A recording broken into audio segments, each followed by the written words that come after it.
Blog Talk Radio.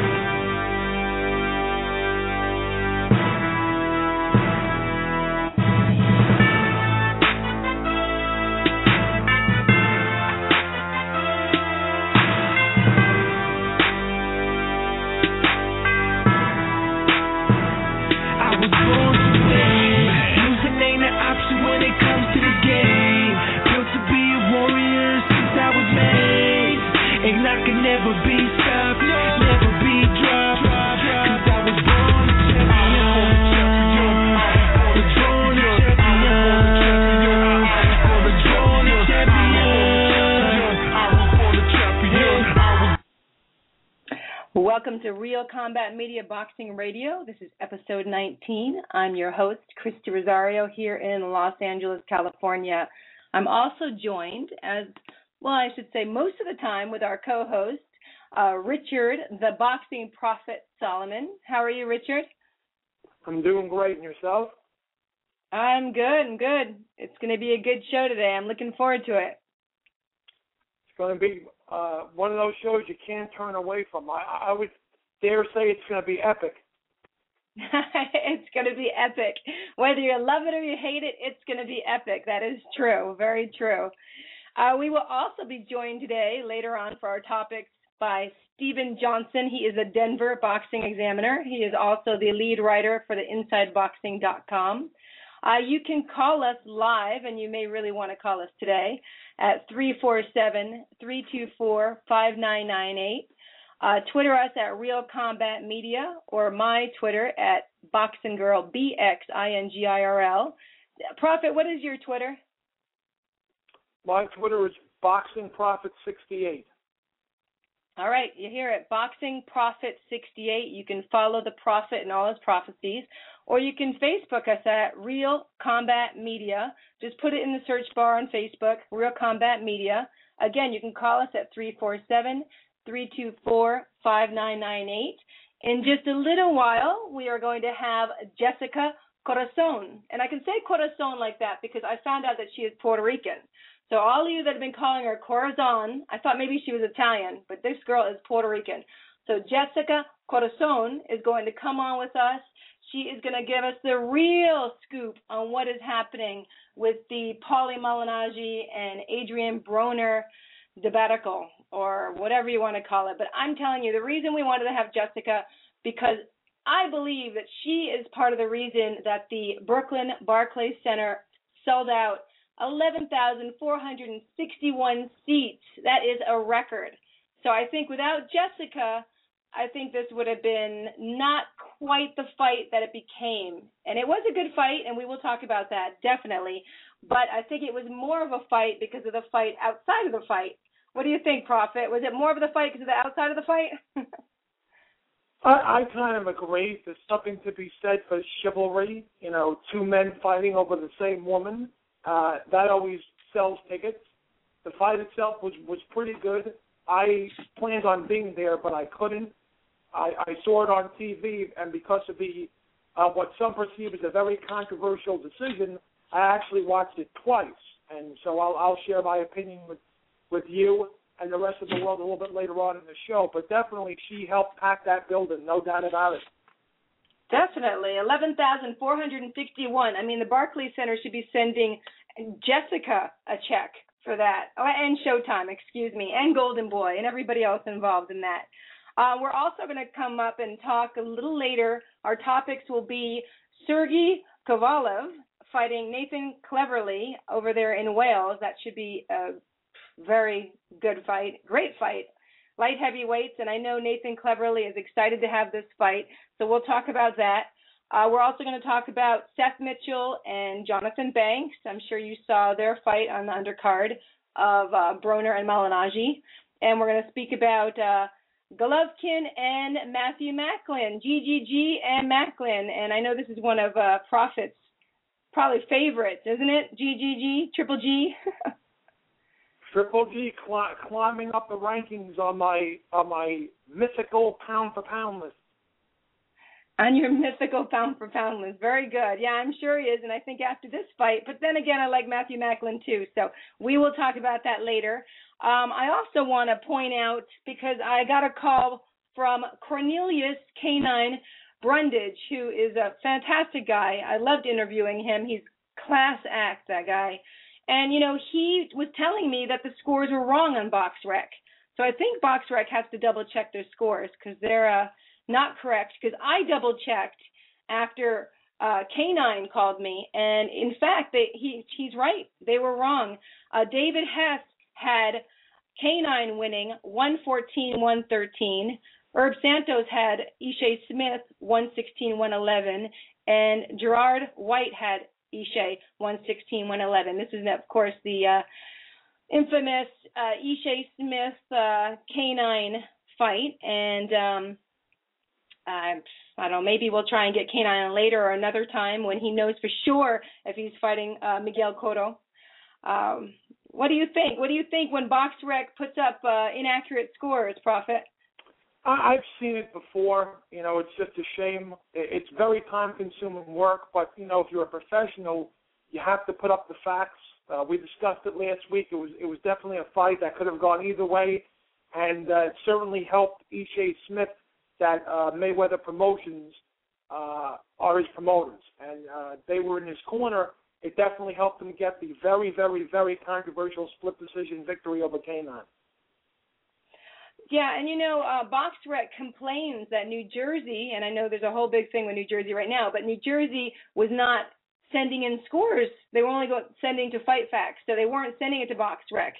But if you think that they're going to be inaccurate, then why would you want to send them? Because I thought BoxRec had everything precise. And after this, I'm definitely going to double and triple check each time. So, K9, I'm sorry about that, but the scores, you were up ahead on 114-113 with David Hess. And again, thank you for coming on last week with Sugar Shane Mosley. Great, great guys.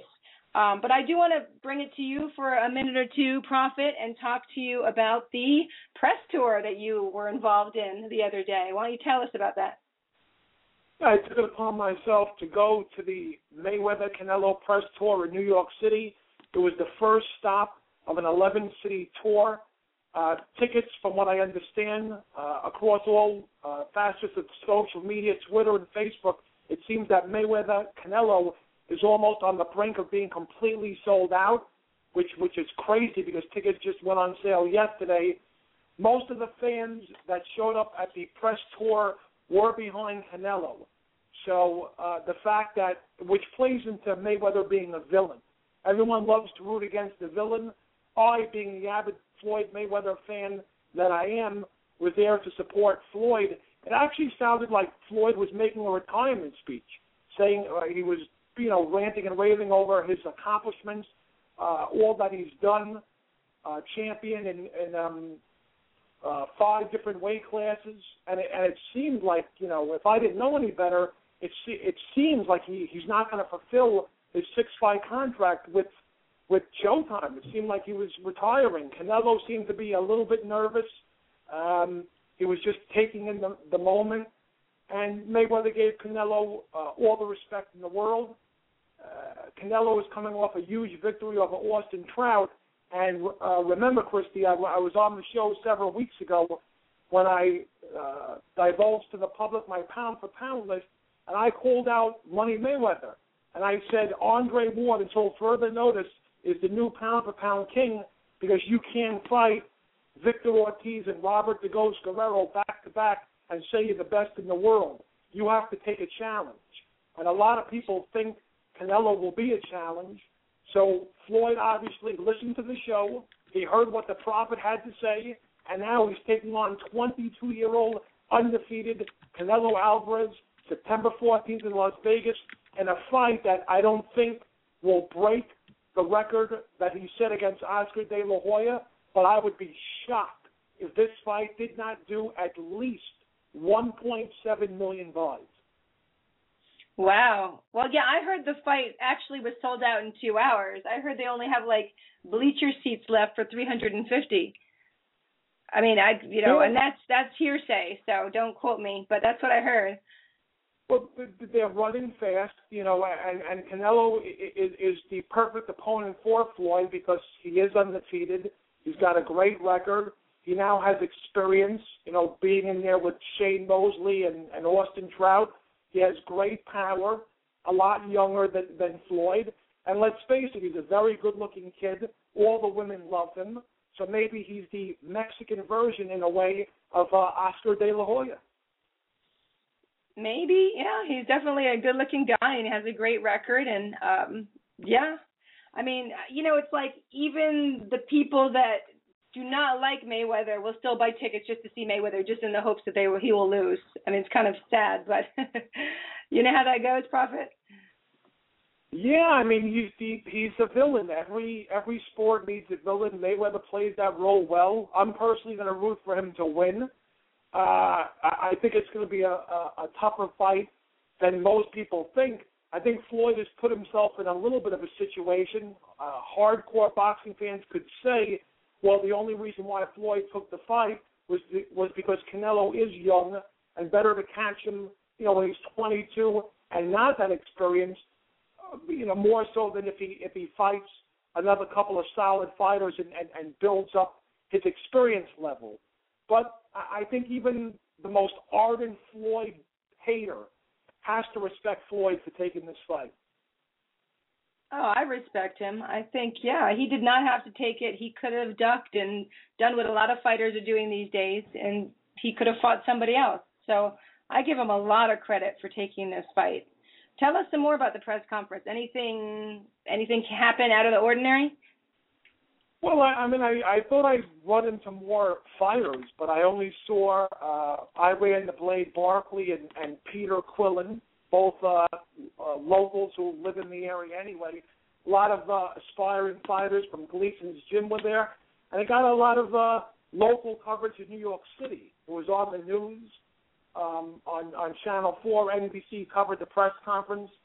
I was kind of surprised that it wasn't on ESPN, because this is a fight that I won't necessarily say transcend the sport, but it is a huge fight. And it started late, and it was very, very hot. It was 92 degrees, and I was dripping, but all in all, it was worth it. They did interviews. Canelo had a translator. He spoke very briefly. He just said that he's going to win for Mexico and that he's very confident. And Floyd was very, very humble. He thanked Golden Boy Promotions. He thanked Showtime. It was almost like Floyd Mayweather was going through like a retirement tour. Like he knows that if this isn't his last fight, that he only has a couple of fights left. And he's very humble, and he thanked the fans. But one more thing I wanted to add is, make no mistake about it, one of the main reasons, if not the main reason, why Floyd took this fight is because, according to all reliable sources, the Guerrero fight tanked on pay-per-view. I think it barely exceeded 800,000 buys, which is the lowest that a Floyd fight has done since all the way back in 2007 when he stopped Ricky Hatton. So obviously Showtime wasn't very enthusiastic about those numbers. And so Floyd really needed to take a challenge. He needed to remind people that he is indeed the pay-per-view king. And like I said earlier on the program, I would be shocked if this fight didn't do, 1.6 or 1.7 million buys. I mean, it has the makings of a very good fight. Definitely has the potential. You are correct. And Prophet, did you ask Mayweather or Canelo if they would wear your boxing Prophet robe for a photo? It's funny. I thought about bringing my robe to the press conference, but it was so hot, and you couldn't even get near the fighters. I mean, Canelo, I might have had a prayer of getting next to, but Mayweather, as usual, surrounded by about 7 or 8 bodyguards. And he was nice. He signed some boxing gloves, but it was really, really crowded. I mean, a lot more people showed up than I thought would, and it's a reminder to those people that, that think that boxing is a dying sport, that they're out of their minds. Thousands of people showed up as early as 10 o'clock in the morning when the press release said that the fans should get there by 2 and the conference would start at 3. It started a little bit late, but from all accounts, people were there as early as 10 o'clock in the morning just to get a good seat. Wow. And yeah, it is confirmed that the Mayweather-Canelo fight is sold out. So you better have a brother, aunt, uncle, mother that works directly for Mayweather or Canelo to get tickets. I mean, unless you want. I mean, sure, they'll probably have a few in the bleacher seats or something. But it is sold out. That is pretty awesome. In 2 hours. Wow. I'm impressed. Well, I'm impressed that you made it over there, Prophet.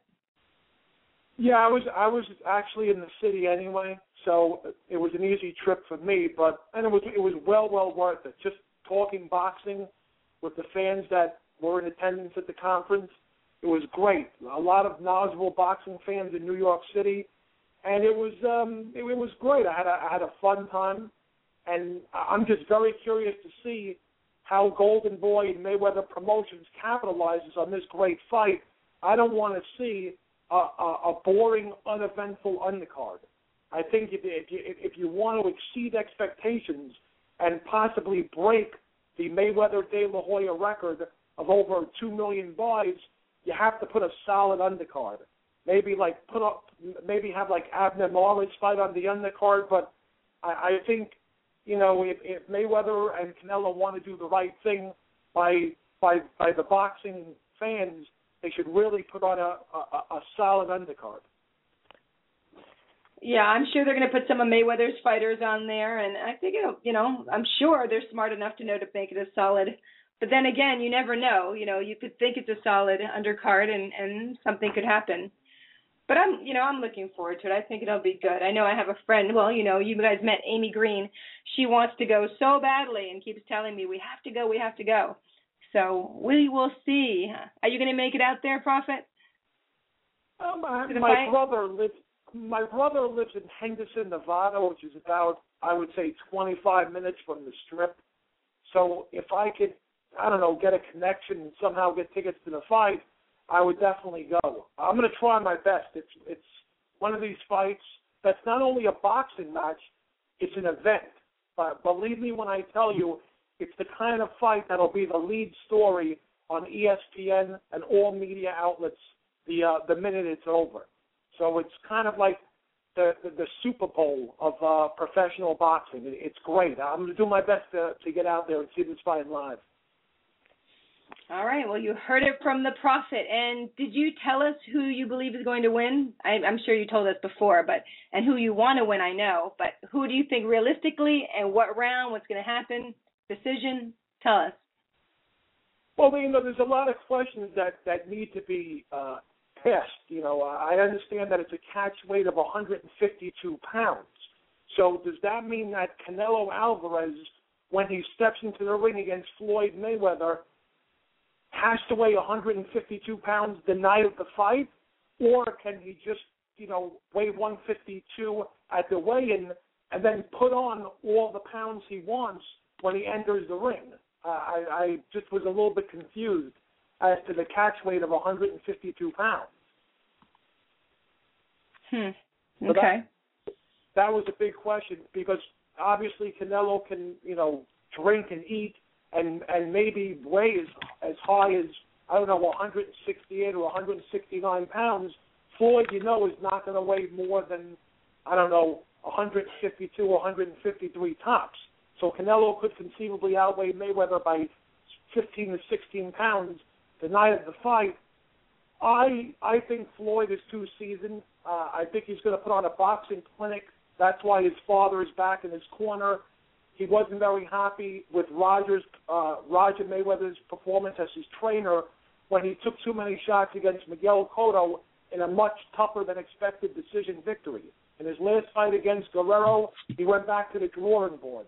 He told his fans, I'll be as exciting as I can for you, but the name of the game is hit and not get hit. That's why they call it the sweet science. And he put on a boxing clinic against Guerrero, dominating the fight, easily winning 10 out of the 12 rounds. And that's the kind of Floyd I think that'll show up against Canelo. I don't think he's going to trade with Canelo. I think he's going to put on a boxing exhibition, use the jab, the hand speed, and the foot movement. The only thing that's really gnawing at me, Christy, is that whenever I take a look at De La Hoya at one of Floyd's press conferences, De La Hoya has this sly look on his face that says to me, before I'm done, Floyd, I want to be responsible for handing you your first professional loss. And so I'm thinking that this could be a repeat of Floyd-Oscar De La Hoya. I think that even if Floyd dominates 8 out of the 12 rounds or 9 out of the 12 rounds, there will be a judge somehow, some way that awards the fight to Canelo. So obviously with the fight being several months away, my opinion on the fight and my prediction are subject to change.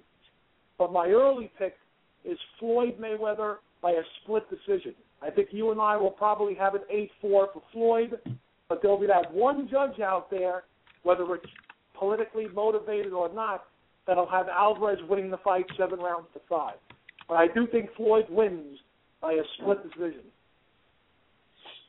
You really think that Oscar De La Hoya could be responsible for a loss for Mayweather? You really think that he has that much power over Floyd Mayweather? You take a look at great fights that were billed as super fights from years past. You know, Oscar De La Hoya against Felix Trinidad. De La Hoya wins that fight easily. They give it to Trinidad, and afterwards, Don King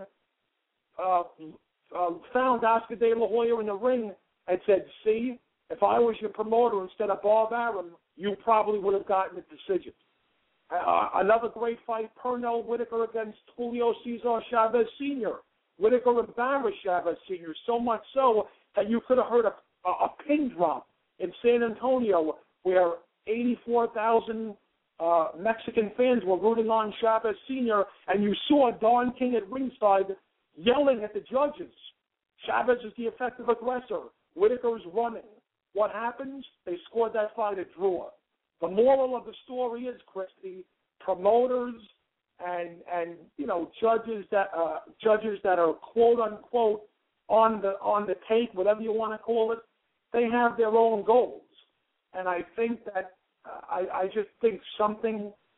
So with boxing, there always seems to be an elephant in the room or a black eye when there's an event that's just huge.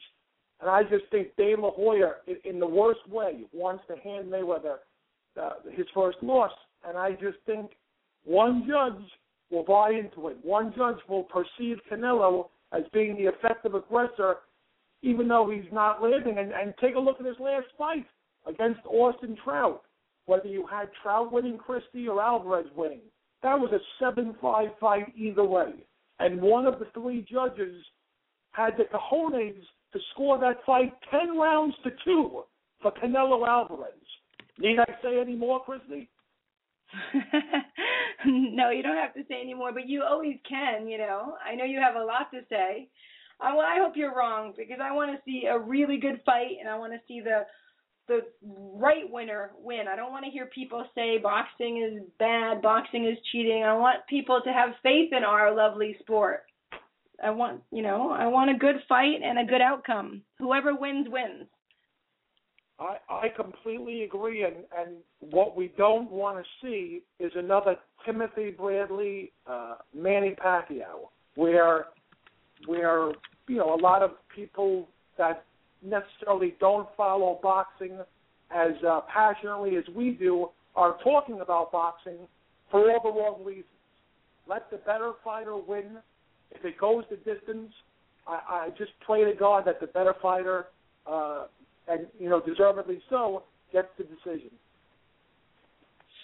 That's true. Well, I hope so, and I'm looking forward to it, and I know a whole lot of people are looking forward to it since it's sold out, so it'll be exciting. Do you have anything else you want to add regarding the press conference or Mayweather-Canelo or anything before we move on?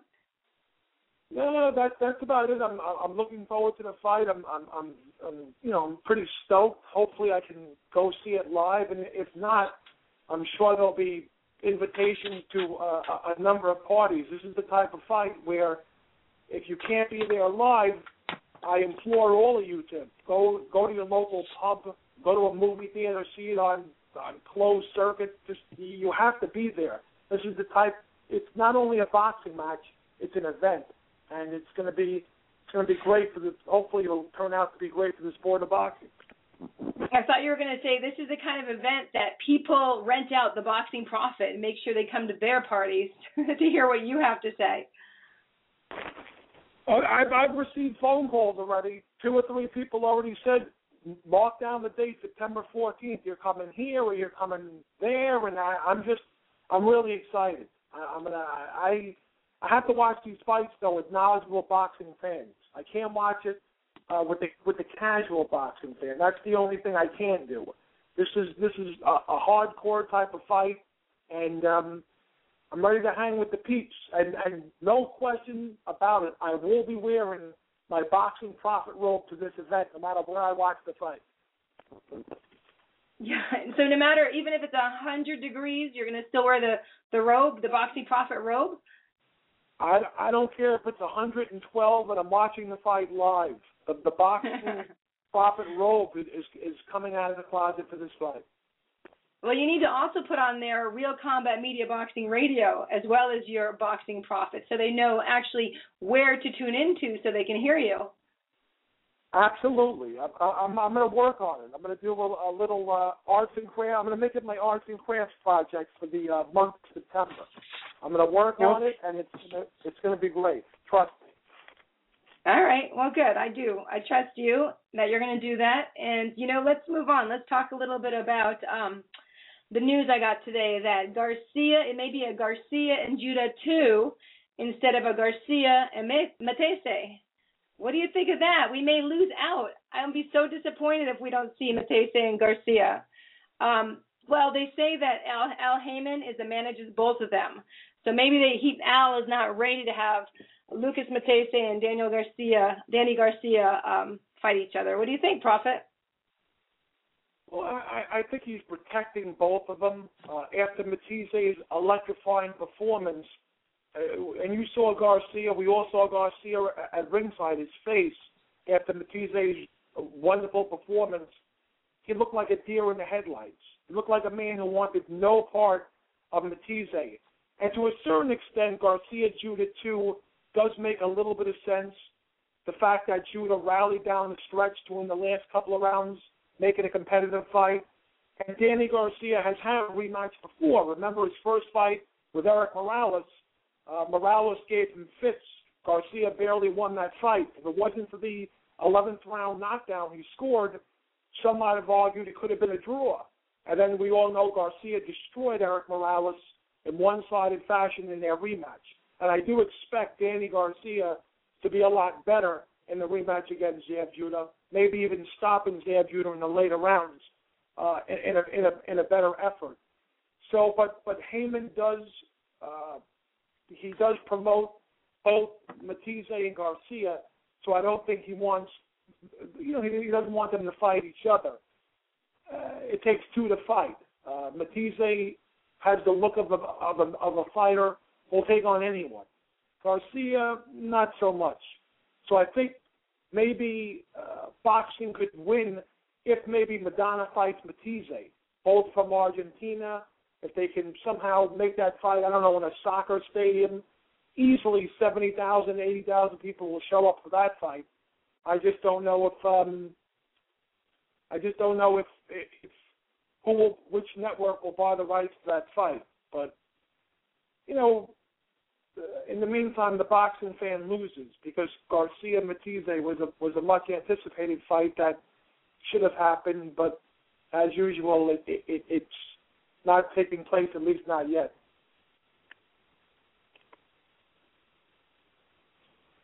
But Garcia is a very, very credible champion.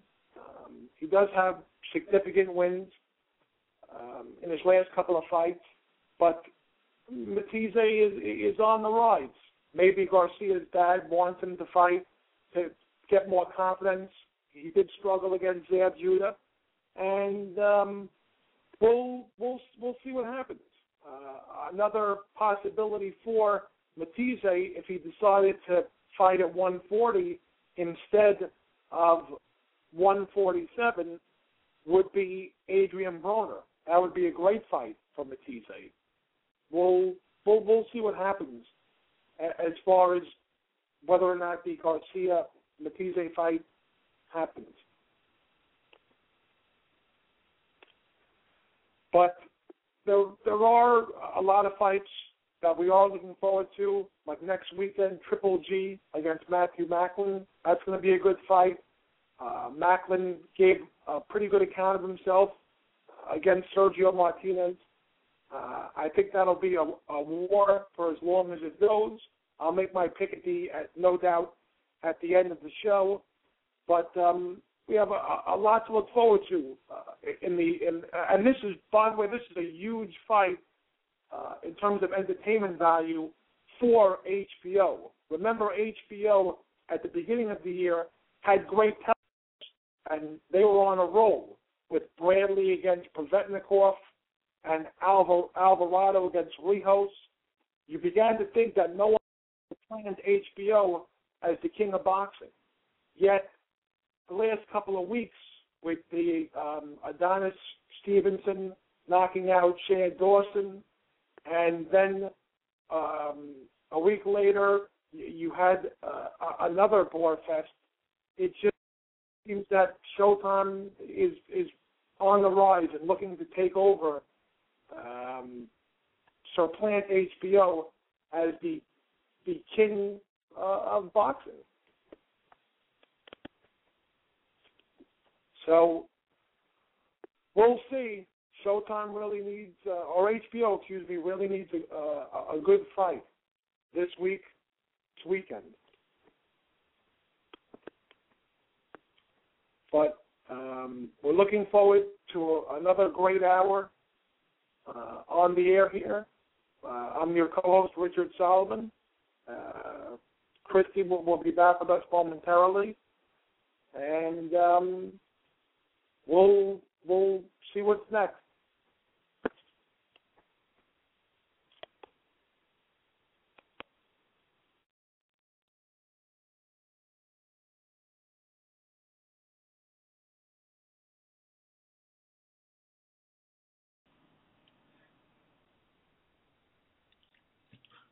Well, we're back, and you know what? So much for technology. I'm so tired of technology because our whole switchboard got blacked out, and this is just not fun when that happens. So please, I'm sorry. I hope you hung on in your back. Welcome back to Real Combat Media Boxing Radio, episode 19. I am your host, here with your co-host, who should come back on in just a second, I'm hoping. I'm Christy Rosario here in Los Angeles. Hopefully we have Richard Solomon, the Boxing Prophet, back. Are you back, Richard? I'm back. Okay, I don't know, but something happened and everything just terrible. Terrible when you're in the middle of a radio show. So I'm not sure if you were able to keep on talking after I left or everything just ended. What happened, Prophet? I was just going over about how HBO, with Macklin against Triple G coming up this weekend, they really need to put forth a good effort, because the past couple of weeks with the Stevenson-Dawson mismatch and the Mikey Garcia destruction of Juan Manuel Lopez, it just seems that HBO has been dropping the ball lately, and they got off to that really great start at the beginning of the year with Bradley, Provetnikov, and Alvarado Rios 2, the rematch, and everyone said, who cares about Mayweather defecting to Showtime? HBO is still the network of champions in terms of its boxing programming. But now, Canelo Mayweather is on Showtime, and the Madonna-Lopez fight was a war. And you also had Malignaggi Broner this past weekend. It seems that Showtime is breathing down HBO's neck, looking to supplant it as the network of champions. So we'll see. Hopefully Triple G and Macklin can give us a bang for our buck, so to speak. Okay, well, we'll come back and talk a little bit more about that. I want to also get back to a little bit on Matese and Garcia, if they aren't going to fight. We also have coming up, Jessica Corazon is supposed to be coming on, and we are going to talk about Banks and Mitchell and Broner Malignaggi. We have a lot coming up. Please stay tuned. I'm going to go to a commercial. We're going to come right back on Real Combat Media Boxing Radio, episode 19, and you can call us at 347-324-4673. 5998. We will see you in just a minute and 32 seconds. This is Real Combat Media Radio. Check us out at realcombatmedia.com. While you're there, check out the Feed the Poor link on the bottom of every article, and you can send a donation if you're interested. That is, once again, on the bottom of every article as well as on the top of the website. If you are an MMA, boxing, or fitness business and interested in sponsoring our website or radio podcast, send us an email. Advertising at realcombatmedia.com. Once again, that is advertising at realcombatmedia.com. Make sure to check out the Real Combat Media MMA and boxing store at the top of the menu at realcombatmedia.com. We carry a collection of products. We have the Cardio Mask, which is excellent for all fighters, endurance athletes, and serious fitness enthusiasts. Once you are in the Real Combat Media store, click on the banner on that page. We also carry Alpha Brain. Alpha Brain is a great and natural product which activates your brain's neurotransmitters and helps you think more clearly, which improves brain function. You can also purchase the world's healthiest plant protein, which comes from hemp. There are many other products online has been forwarded on the to an store. automatic Click voice on the message banner of the system. Real Combat Media Store, and you can purchase Alpha Brain and other health products. Use the discount code Real Combat Media, and you will At the receive tone, 10% off please at the record your checkout store message. on it. When That you is have finished recording, ONNIC you may hang up. on the banner at Real Combat Media Store. Buckle up. Here we go. Let's get this show started.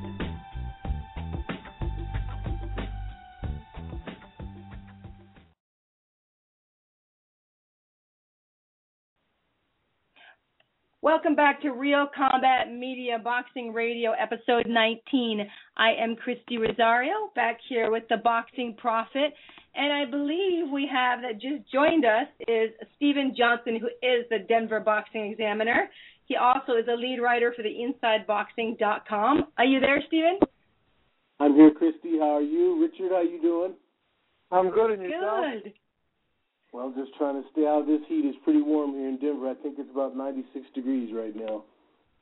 Oh, my goodness. Well, you could have been at the press conference with Prophet. It was pretty much almost 90-something degrees with Mayweather and Canelo. Well, I want to hear about that. I just got in, and I know I'm a little bit early, but I wanted to actually hear from Prophet about that press conference. I know. Well, we just talked about it, so we have. I think you're going to have to listen to the show to get a recap, because we were speaking about that for quite a while. It was really interesting, though, and I think you should talk to him later, because I want to move on to a lot of other subjects that we have, and we're still waiting for Jessica Corazon. Not sure what happened to her. Maybe she's breaking some more hearts, but hopefully she'll be on the show soon. Let's go back to Garcia. All right. Let's go back to Garcia and Judah. They may be fighting for number 2, but as we said before, we were hoping for Garcia and Matese. Now they're saying maybe Matese will fight Maidana, and it'll be an Argentinian showdown. What would you guys think of that one? What do you think, Prophet? Yeah, okay, what do you think, Stephen? I myself, I could. I would rather see Matisse against anybody other than Maidana. I don't care for the all-Argentinian thing. I also don't care to see Danny Garcia versus Zab Judah. I mean, to be honest, I don't see a different outcome. Zab's not really strong enough to deal with Danny, similar to this past weekend when we got to see, Adrien Broner and Paulie Malignaggi. Paulie still has his skills as a boxer, but he's just not strong enough to deal with somebody like Broner, even though Broner, in my opinion. Hold on, Stephen. We're going to get to them, but I want to talk about, right now we're talking about Matese, Maidana, and then how about Maidana and Broner instead of Matese and Maidana then? What do you guys think? Yeah, that's a Prophet. Matisse and Broner, I don't think that they'll take that fight. That's my own opinion, even though Broner was quick to say after the fight that he'll let the fans decide who he fights next. I think the majority of us fans would prefer Matisse, but the majority of us will also realize he won't take that fight. That's one of those fights where he knows what will happen. We all know what will happen, so I don't think he'll take it. But, Prophet, you might have a different opinion. Go ahead. Yeah, I don't think he'll. I mean, if he's smart, maybe he'll go after Madonna at 147. Matisse at 140 would certainly be a great fight, and if he sticks true to his word that he'll let the fans pick who he fights next, I think a lot of knowledgeable hardcore fans would want him to see Matisse. Broner, I alluded to earlier on the program that Garcia-Judah 2 is a viable option only because, like his first fight against Eric Morales, Garcia struggled, and Zab Judah did rally down the stretch to make the first fight more competitive than it should be. But I agree with you. If they fight again, I think Garcia beats Judah in easier fashion, probably stops him in the late rounds. And now, and we gotta, let's be real. Heyman promotes both Garcia and Matisse, and he has a lot to lose. He's looking out for his interests. So, I don't know. I do think Garcia could do a lot better than a Zab Judah rematch. He's a young talent, but and I think you were on the program when we were talking about Matisse's last performance. Garcia on Showtime Network looked like a deer in the headlights after Matisse scored that brutal TKO victory. So he acted like he looked like a man who wanted no part of Matisse. Hopefully Garcia, if he doesn't fight Judah in the rematch, he faces someone who's ranked in the top 10, gains some more experience, because he is green, Garcia. He's a young champion who hasn't really fought the best out there yet. He's not as experienced as Matisse is. So maybe he just adds another couple of names to his resume, and then a Garcia-Matisse fight maybe materializes sometime late next year. I agree. I like that line of thinking. I just think once again that right now, for him to take on them, that's I agree with you 100%. That look that he had on his face said it all. When he saw that knockout, just like everyone else, he didn't want any part of that right now. And right now being the crucial phrase, I think you give him 2 or 3 fights where he can get more acclimated to the division, get some more experience under his belt. That might be a fight that we could look at later. Well, good. We will hopefully get the fight that we want to see, but you never know. That's why I'm so excited about Mayweather and Canelo, because that is a fight that we all want to see that's been sold out in 2 hours, and, maybe that'll set the precedent for other fighters fighting fights that they're supposed to fight and not ducking other people. So let's move on, speaking of fights that will probably be pretty exciting, to Sergey Kovalev, and he's fighting Nathan Cleverly. So Sergey has 21-0 and 1 draw with 19 KOs. Nathan is 26-0 with 12 KOs, and this is going to be in Nathan's Wales. So, of course, it's going to be in his country. The Russians going all the way over to Wales for this fight. What do you think of this fight, Prophet? I love it. I think the fact that, the Hopkins fight fell through, and Hopkins doesn't want Kovalev just yet. So instead he's going to go overseas and fight Cleverly. Obviously, if the fight goes the distance, I could see Cleverly maybe being awarded a very controversial split decision. And he does have boxing skills. Cleverly does have a pretty good jab, very fast hands, and he can move around the ring. He's got great feet. Kovalev, to me, he has been impressive in his last couple of fights. He's a knockout machine, but can he handle all the fighters that he's beaten in very impressive fashion, I might add, were basically statues that stood in front of him and were there for the taking. What's going to happen when a really solid fighter, and Cleverly is, no doubt, one of the 3 best light heavyweights in the world right now, what's going to happen when a seasoned fighter with lots of experience shows Kovalev lateral movement and also throws punches from different angles?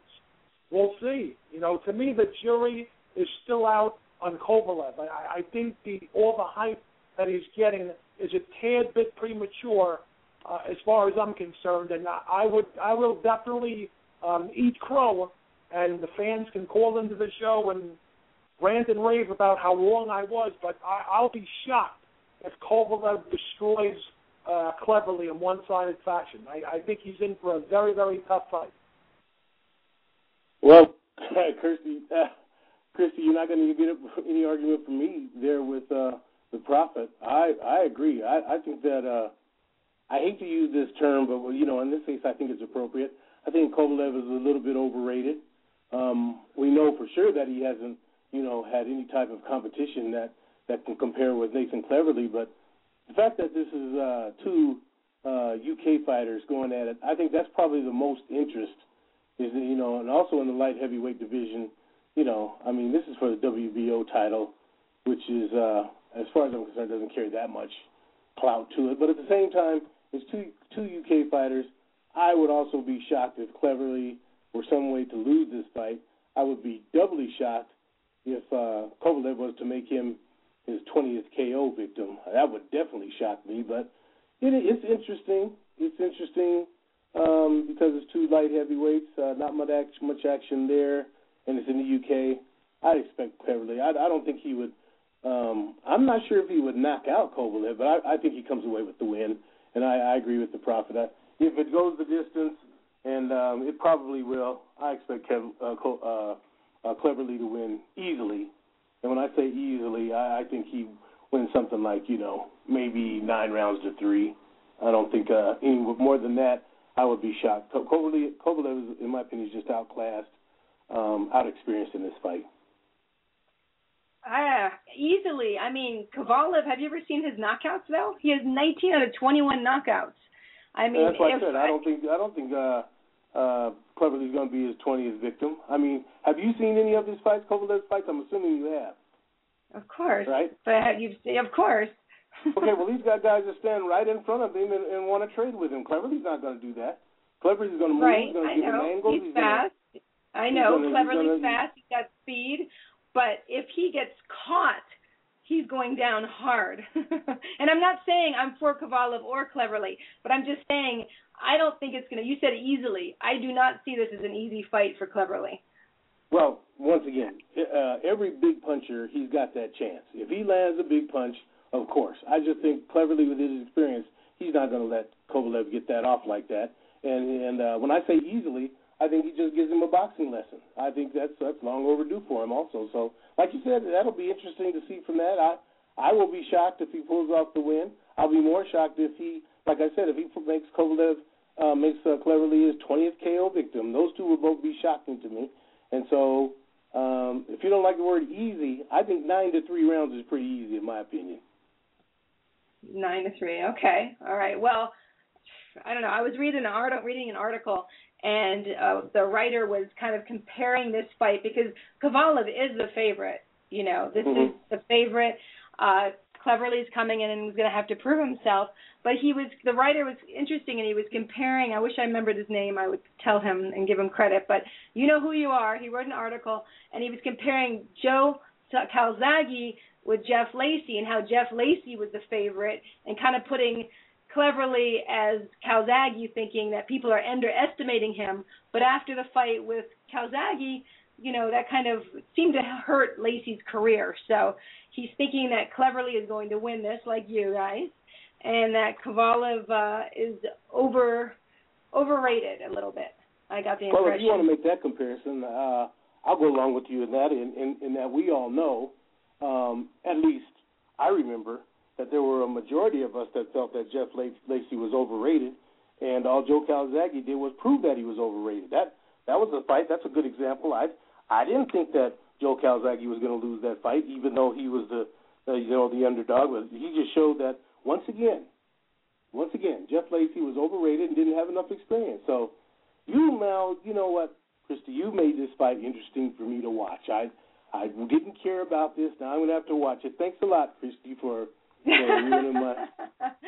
Well, see, now they need to give me a little of their paycheck because I just made it interesting for you and whoever else was not even knowing about this fight. And here we go. Maybe this is your favorite fight. Mid to late August, something like that? It is August 17th, and it's going to be in Wales at the Motor Point Arena in Cardiff, Wales, if you are there or want to go, which I wouldn't mind if someone has a jet, they want to take me. It's for the WBO light heavyweight title. So, I think it's going to be a good fight. I like this matchup. I'm glad that they both get this opportunity And that Sergey's going all the way to Wales. I got to give him credit for that as well. Mm-hmm. So, anything else on the Kovalev-Cleverly fight, guys? Yeah, let me just say for the record, I loved Calzaghe against Jeff Lacey. Lacey, like Kovalev, was knocking out a lot of fighters who stood in front of him and were eager to trade with him. They weren't inclined to try and give Lacey an educated boxing lesson. Calzaghe did that, and he not only beat Jeff Lacey, for all intent purposes, he ruined his career. The love affair that people have with Kovalev started when he beat Campillo, and Campillo was coming off of a fight against Tavares Cloud, where he gave Tavares Cloud a boxing lesson, easily won 8 out of the 12 rounds, but somehow didn't walk away with the light heavyweight title. Thus, Kovalev destroys Campillo in one-sided fashion, and all of a sudden, boxing, you're only as good as your last fight. Everyone loves Kovalev because he beat the guy that really, beat Cloud. So, but Campillo didn't, a naysayer would say, well, Kovalev didn't allow Campillo to give him angles because he was a beast. He cut off the ring, and that's why he succeeded in such easy fashion.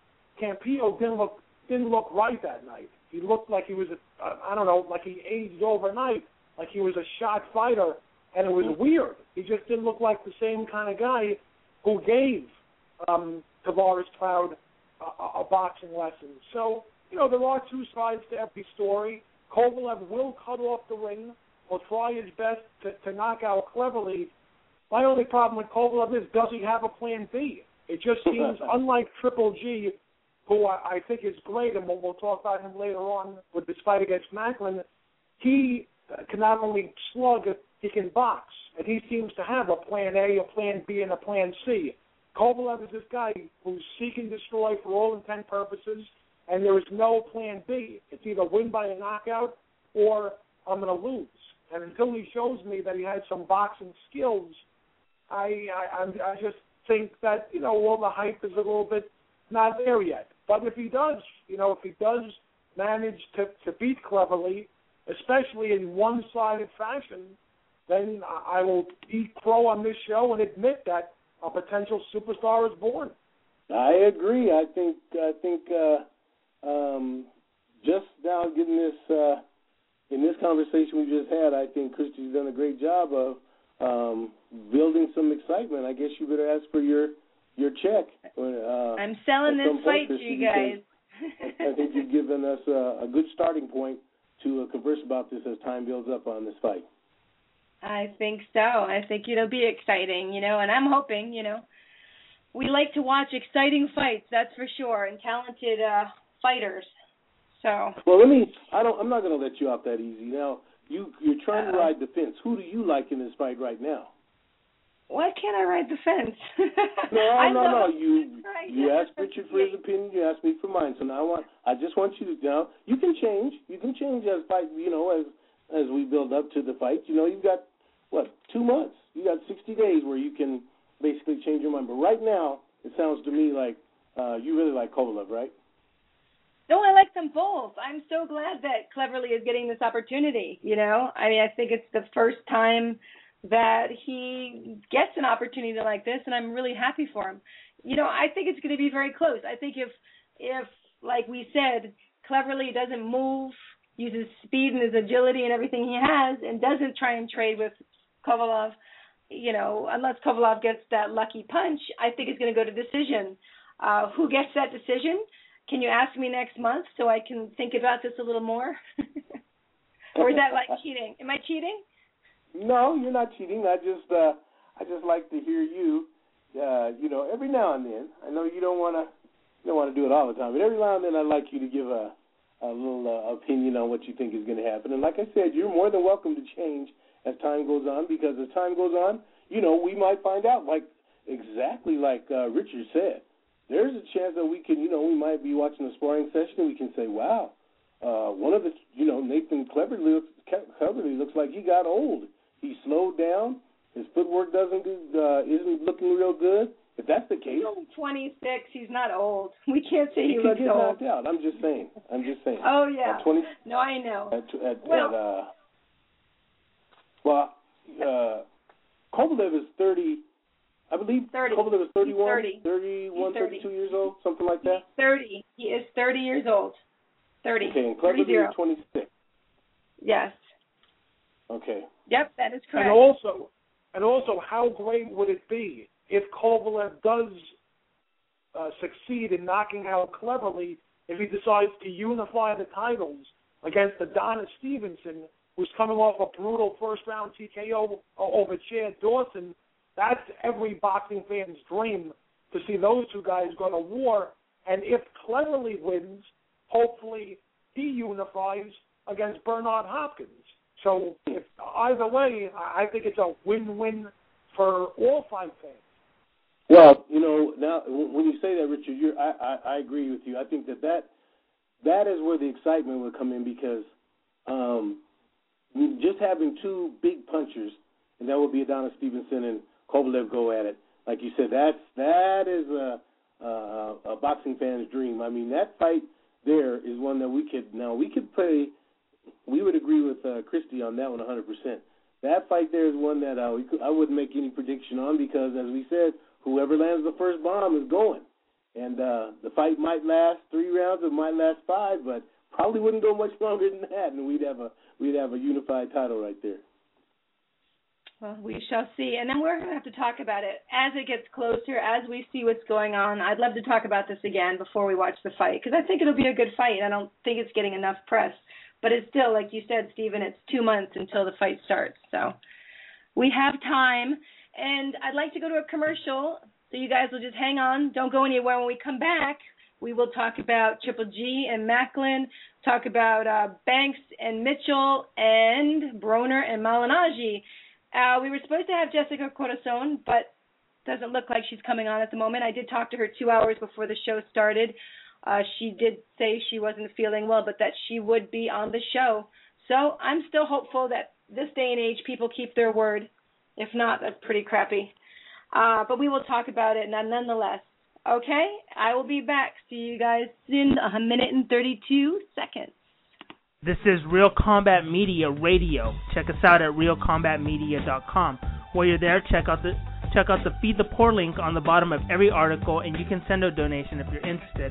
That is, once again, on the bottom of every article, as well as on the top of the website. If you are an MMA, boxing, or fitness business and interested in sponsoring our website or radio podcast, send us an email. Advertising at realcombatmedia.com. Once again, that is advertising at realcombatmedia.com. Make sure to check out the Real Combat Media MMA and boxing store at the top of the menu at realcombatmedia.com. We carry a collection of products. We have the Cardio Mask, which is excellent for all fighters, endurance athletes, and serious fitness enthusiasts. Once you are in the Real Combat Media store, click on the banner on that page. We also carry Alpha Brain. Alpha Brain is a great and natural product which activates your brain's neurotransmitters and helps you think more clearly, which improves brain function. You can also purchase the world's healthiest plant protein, which comes from hemp. There are many other products online on the online store, and click on the On It banner at the Real Combat Media store, and you can purchase Alpha Brain and other health products. Use the discount code Real Combat Media, and you will receive 10% off at the checkout store on the On It. That is ONNIT on the banner at Real Combat Media store. Buckle up. Here we go. Let's get this show started. Welcome back to Real Combat Media Boxing Radio, Episode 19. I'm your host, Christy Rosario, here in Los Angeles, joined by Richard, the Boxing Prophet Solomon from New York, and Stephen Johnson is our media guest today. He is the Denver Boxing Examiner and the lead writer for the InsideBoxing.com from Denver, Colorado. Welcome back, guys.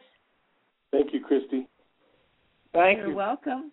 You're welcome. I'm glad to have you. Even if Jessica does not come on, I'm so glad that you guys are here with me. It's crazy. I don't understand how people can say one thing and people don't keep their word in this world. What's going on, guys?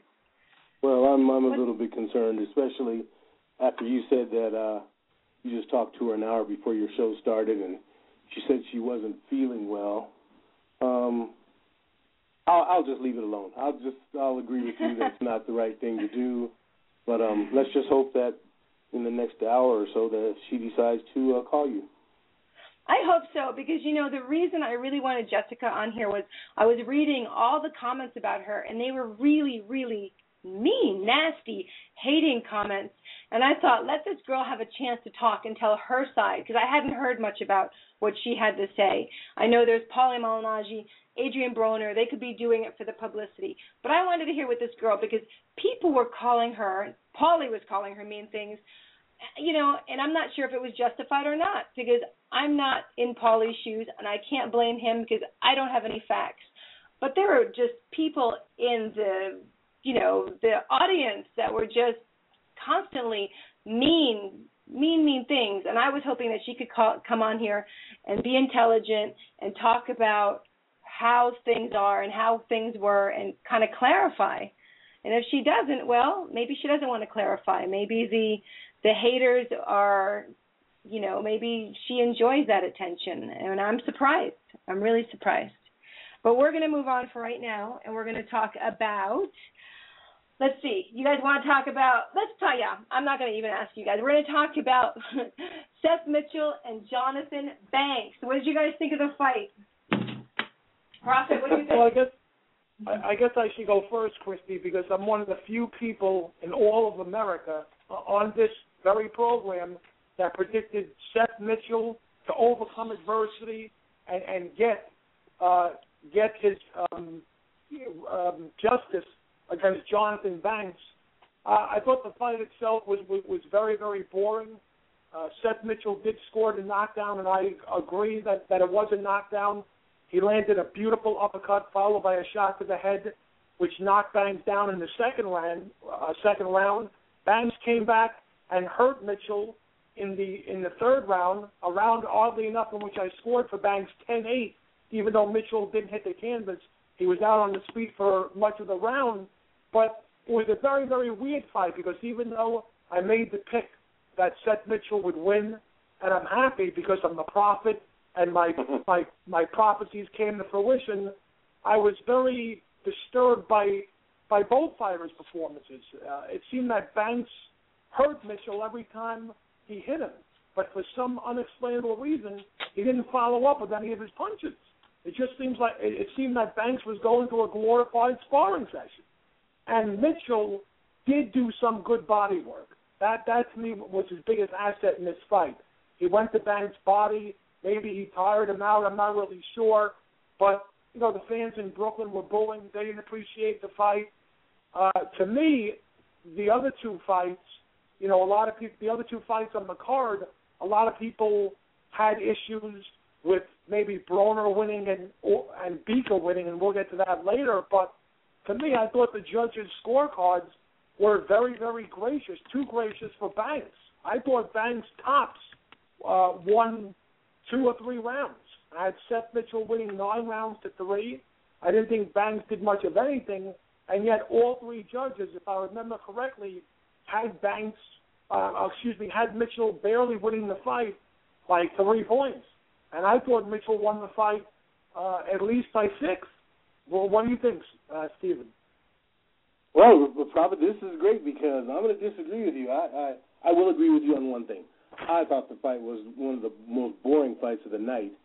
But for 2 guys who, both gave the proclamation that they were going to give it their all and they were going to leave it all in the ring, I didn't see that. I thought the fight, to me, I agree with you that Jonathan Banks, for whatever reason, he did act like it was a sparring session. I thought there were several scenarios where I saw him just stopping Seth. Seth looked like he was gassed at certain periods, but then because Banks didn't capitalize on it, it gave Mitchell a breath of fresh air, and he kind of came back. But overall, it was a very boring fight. I would agree with the fans. If it would have been me judging, I would have made the fight a draw just because of sheer boredom. Seth Mitchell is, for his, continued comments, post-fight comments where he tries to insinuate, that he's the the next great heavyweight, contender, I think it's ridiculous, and he's a big letdown to me. I mean, once again, I would have to give Seth Mitchell at this point the moniker "Don't Believe the Hype." I believe that he has been hyped up big time, against a guy that he's, almost 30 pounds. He's got almost 20, 30 pounds on him, and he can't stand in there. I mean, Seth Mitchell, I think if once he takes the next step up in competition, I don't think we have to see much more of him. I know you've already said you like him and hope it, but I think if he makes the next leap in competition, Seth Mitchell goes down. I just don't see it for him. Jonathan Banks, I think a lot of that, was his carrying the torch for Emmanuel Stewart in the Kronk Gym. I think he, might have given his best performance, and now he goes back to being possibly a good sparring partner. Seth Mitchell, like I said, not impressed at all. Not impressed. Well, I've heard other people say that they were bored, but, if you're going to work hard and get in there and fight, I can't ever say anyone's fight is completely boring, because after training so hard and what Seth Mitchell has gone through recently with his wife delivering their stillborn son, I mean, just think about having that on his brain at that time, and he got in there and he got it done what he wanted to achieve. I mean, my condolences. That's a lot to deal with, and to have to train for a fight and get in there and win the WBC International Heavyweight title. Let me just give you the score. Sad to say, but I agree with you in that it's a horrific thing that he has to deal with. But every boxer that gets in the ring has some peripheral activity that you could use that as a crutch. I won't give that as a crutch when the guy steps in there. The first thing is we worry about is his safety. I don't think he was ever in a position where he was going to get hurt bad. So the peripheral stuff that goes on, like I said, every boxer that gets in the ring, he has something in the back of his mind.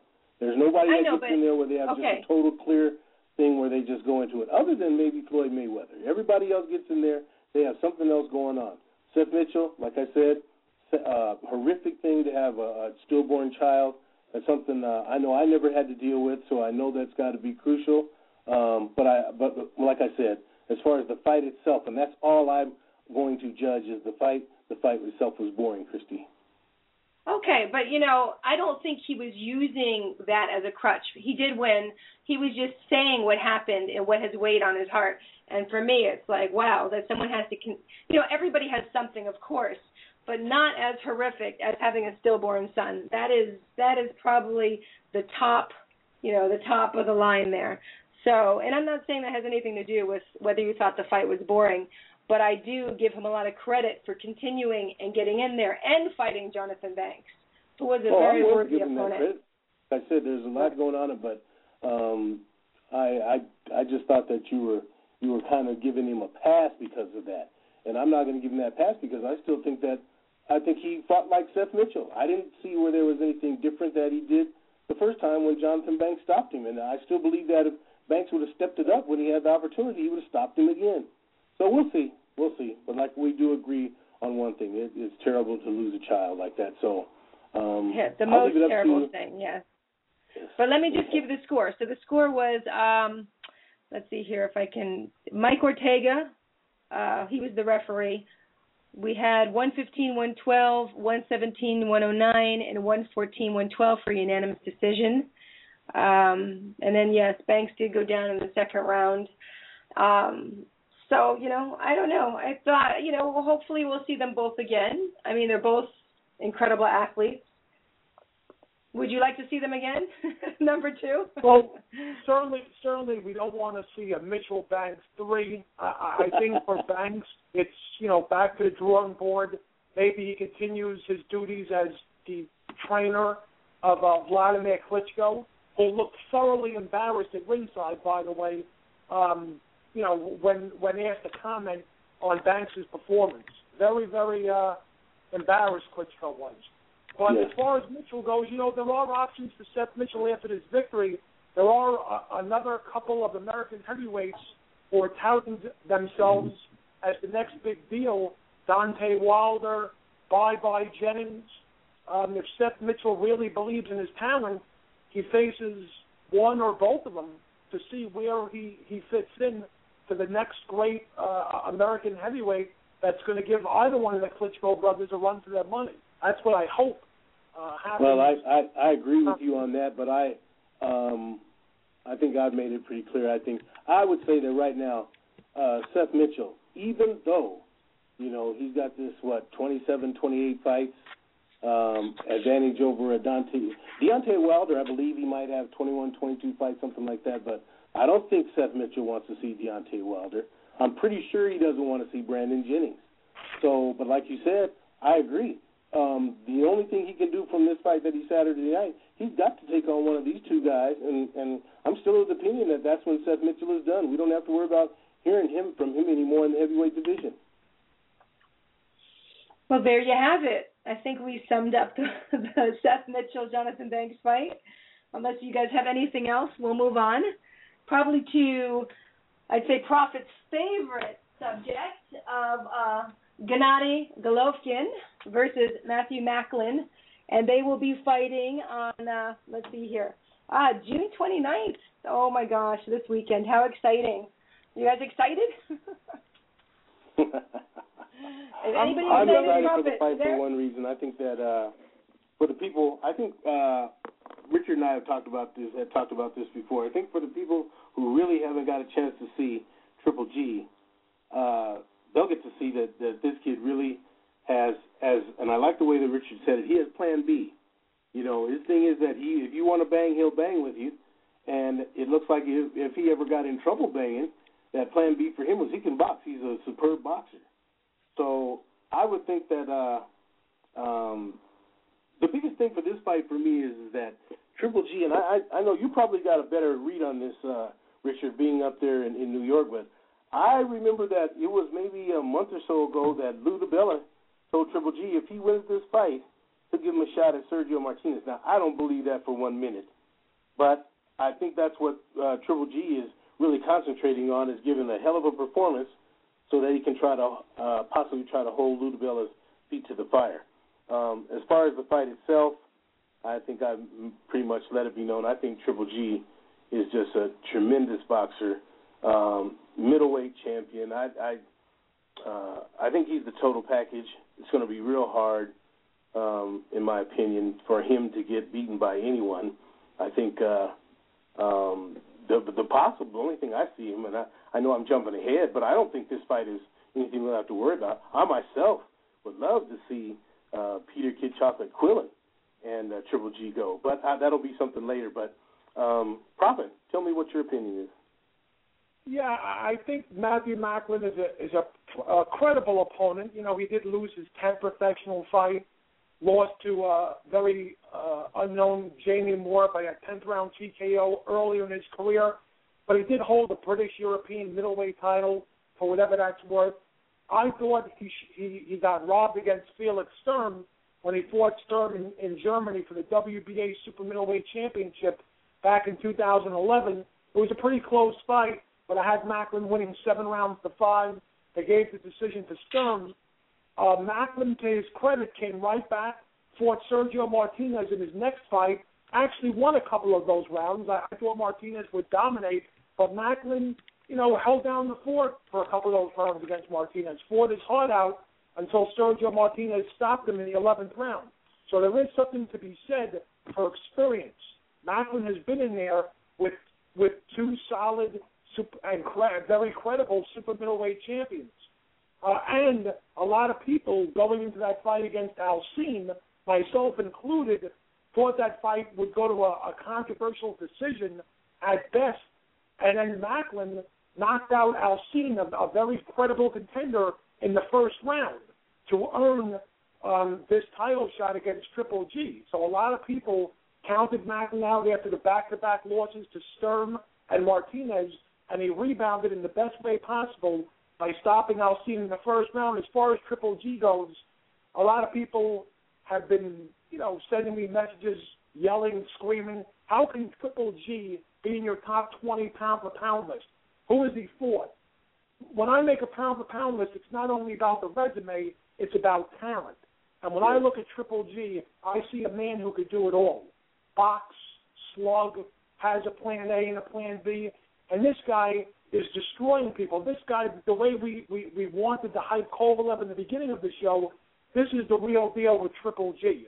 I mean, he fought a very talented fighter in Proska, destroyed him in 5 one-sided rounds, fought Rosado, who, let's face it, got robbed against J. Leon Love in his last fight, destroyed Rosado in 7 one-sided rounds, and I was there live at the theater at Madison Square Garden. I saw that fight. He destroyed Rosado, and you could hear those. I was in the nosebleed seats. You could hear Triple G's punches all the way up from the nosebleed seats. And, you know, he also destroyed Ashita by a brutal third-round knockout. And let's not forget, Ashita had previously upset James Kirkland, and Triple G destroyed him as well. So slowly but surely, my point in all this ranting and raving is that slowly but surely, Triple G is building up quite a nice resume. I think Macklin will be there to be hit. He'll engage Triple G in a trench warfare, and we'll see. You know, Triple G has stated on the record that his hero is Mike Tyson, that he's not paid to work overtime, and he's there to knock out his opponents. He wants to give fans their money's worth. And I would be shocked, unless Macklin has a better chin than I think he has, I'd be shocked if this fight goes past 8 rounds. I think that Triple G out-jabs Macklin in the beginning, maybe the first 3 or 4 rounds. I don't want to say carries Macklin a little bit, but, you know, uses the jab, goes to the body to maybe wear him down a little bit. By round 5, Macklin's exhausted and spent. And round 7, it's over. I think he knocks down Macklin 2 or 3 times. And the love affair with Triple G, for at least as far as the boxing profit is concerned, rolls on. I say you'll win by a brutal, devastating, one-sided 7th-round TKO. Triple G easily defeats Matthew Macklin. I'm actually surprised to hear that you said you've received all this negative commentary from you, first of all, about recognizing Triple G in the pound-for-pound ratings, and second of all, asking, you know, who has he fought? I mean, I'm like you. All you have to do is watch him, and if that's what they're basing the critics that you talk to are basing on who has he fought, then they really do have to watch him fight. They have to pay attention to watch him fight, and they will see that this is a guy that you and I both agree he is the total package, and I don't think we'll have to worry too much. We know that, you know, Matthew Macklin will come, he'll show up, but I don't think you have to worry about him doing anything. And then to add more fuel to the fire, as I intimated in the beginning of the conversation, Triple G has it in his mind that if he puts on this tremendous performance, that he'll be able to hold Lou DiBella's feet to the fire. And so he's going to make sure that, as he said, and I laughed when you said it, but I thought I was the only one who paid attention to that when he said, I don't get paid for overtime. So he's going to make quick work, as quick as he can work, of Matthew Macklin. And I agree, I don't think the fight will go 7 rounds. And let's not forget also that Sergio Martinez is coming off, you know, the victory against Julio Cesar Chavez Jr., where for all intent and purposes he was left for dead the last minute and a half of the fight. And a lot of people, including myself, thought that Martin Murray deserved a decision when he went to Argentina and knocked down Sergio Martinez twice.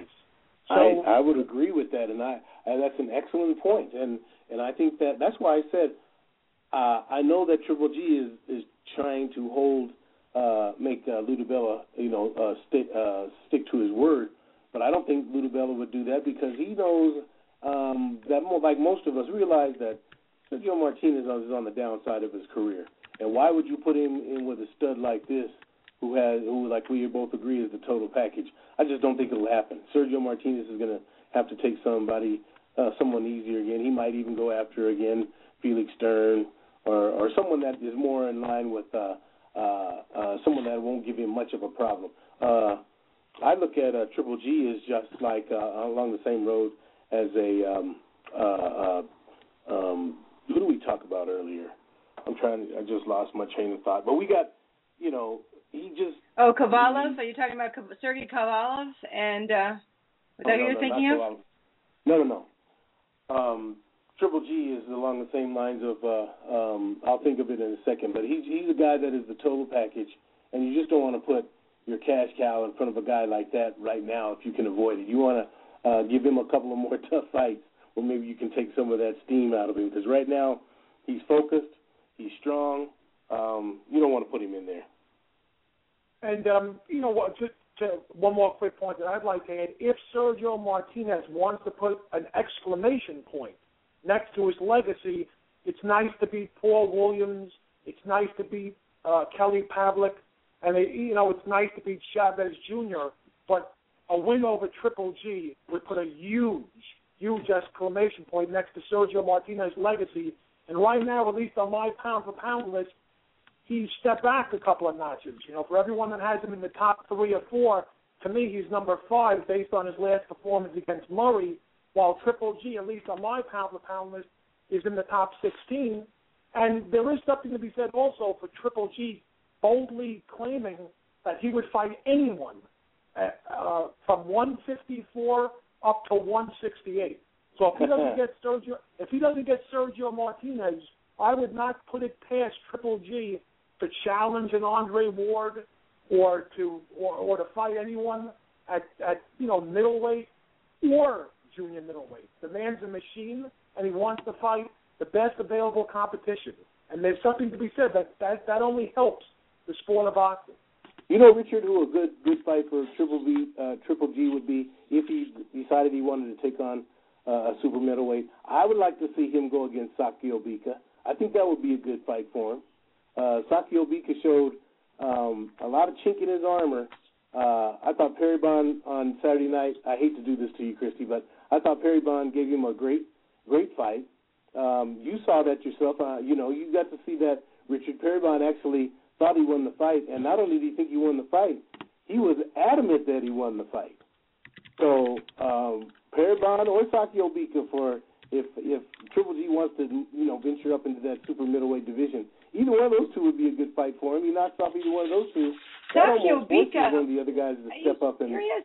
Wait, Stephen. Sakio Bika was very wild. I think he could not stand Triple G. He was so wild. Well, I already told you, I don't think there's anybody that can stand Triple G. I don't think so. I don't. So, you guys, you need to hold on for a second because I have to go to a commercial. So don't go away because we only have a half hour left. So hold on. I'm going to go to a commercial, and we'll be back with Jessica Corazon. This is Real Combat Media Radio. Check us out at realcombatmedia.com. While you're there, check out the Feed the Poor link on the bottom of every article, and you can send a donation if you're interested. That is, once again, on the bottom of every article as well as on the top of the website. If you are an MMA, boxing, or fitness business and interested in sponsoring our website or radio podcast, send us an email. Advertising at realcombatmedia.com. Once again, that is advertising at realcombatmedia.com. Make sure to check out the Real Combat Media MMA and boxing store at the top of the menu at realcombatmedia.com. We carry a collection of products. We have the Cardio Mask, which is excellent for all fighters, endurance athletes, and serious fitness enthusiasts. Once you are in the Real Combat Media store, click on the banner on that page. We also carry Alpha Brain. Alpha Brain is a great and natural product which activates your brain's neurotransmitters and helps you think more clearly, which improves brain function. You can also purchase the world's healthiest plant protein, which comes from hemp. There are many other products on the online store, and click on the On It banner at the Real Combat Media store, and you can purchase Alpha Brain and other health products. Use the discount code Real Combat Media, and you will receive 10% off at the checkout store on the On It. That is ONNIT on the banner at Real Combat Media store. Buckle up. Here we go. Let's get this show started. Welcome back to Real Combat Media Boxing Radio, episode 19. I'm your host, Christy Rosario, here in Los Angeles, joined by Richard, the Boxing Prophet Solomon, and Stephen Johnson, the Denver Boxing Examiner. And I just want to let you know, if you want to call in, 347-324-5998. Again, 347 I just lost my train of thought. There we go. 347-324-5998. You can Twitter us at Real Combat Media, or at Boxing Girl, BXINGIRL, and Facebook, Real Combat Media. Just put that in the search bar. But I'm happy and have more faith in our world now that Jessica Corazon has woken up and joined us. Welcome to the show, Jessica. Thank you. I'm glad that you're there. You know what? I am not a bad judge of character now. And I was saying, you know, I talked to Jessica. We talked for 45 minutes. I know she's not like that. And then I was like bewildered. But thank you for coming on. I know you're a little sick. I know, I'm sorry. I fell asleep. I, looked at my clock, and I'm like, I'm going to wake up in 10 minutes and do this. And I'm like, oh, my gosh, I hope I still have time. So I'm sorry. No, you're good. You have time. Thank you for coming on. You're here with us. We were just talking about the fights. We hadn't even gotten to Broner Malignaggi yet. What did you think of the fight? I thought it was a good fight. I think that Adrien definitely won. You know, I think his punches were more powerful and he connected better than Paulie, even though Paulie had more punches. It's like the Boston crowd. Canelo. I saw Boston crowd threw a lot more punches than Canelo. Were more effective, and he connected better, and so it was the same thing. I thought it was a really good fight, though. I think everyone got their money's worth that night. Everybody got their money's worth. And, you know, as I was saying in the beginning of the show, that you are responsible for selling out that crowd. I'm telling you, they had a sold-out record crowd, and I say Jessica Corazon, without her, they wouldn't have sold out with all the madness. What do you think? Do they owe you part of their paychecks? I think so. They had a lot of people there. I couldn't believe it. There were so many people there. It was fantastic. It was actually sold out, Jessica. 11,461 people were there because of all the madness between Paulie and Adrien. And here's this little Jessica, we'll call you Jessica Hart, in the middle. Yeah, I know. It's crazy. Well, what's up with all that? I mean, how did it get so big? I think that it just got so big because obviously, like, I was dating Paulie, and then I started talking to Adrien, and, you know, Paulie obviously had feelings for me, and every time, you know, they would get into a fight, like, the way Paulie would react, like, it would show that he really did care, and I think as more, you know, as the time went on, it would, like, keep happening again and again, and people were just like, wow, I really want to see how this is going to end. So, I mean, you know, it was basically between them, but when I got involved, I think it got bigger and bigger. So we should kind of recap. So and tell me if I'm wrong. This is what I got from our conversations, that you met Paulie at a club called Body English. That's right. From then on, you guys started dating, and this was, you said, almost a year ago, right? I mean, by now, since we were dating for like 6.5, 7 months, and by now, I mean, since the fight's been over and they've been training, it's been a year, because that club, like, we met on the night that it opened, and it just opened, so it had to be like a year mark, you know, this summer. Yeah, so we met this summer and last summer, and you know, the day after we met, we started talking. We talked every single day, and I don't know, we just started getting very close, and things went from there, you know. We were almost together all the time, too. And so, you know, of course, we've listened to Paulie, and he has said that you're just in his circle and you're his weekend pussy, and I know you've heard that a lot of times. I hate to say that word, but he says mean things like that.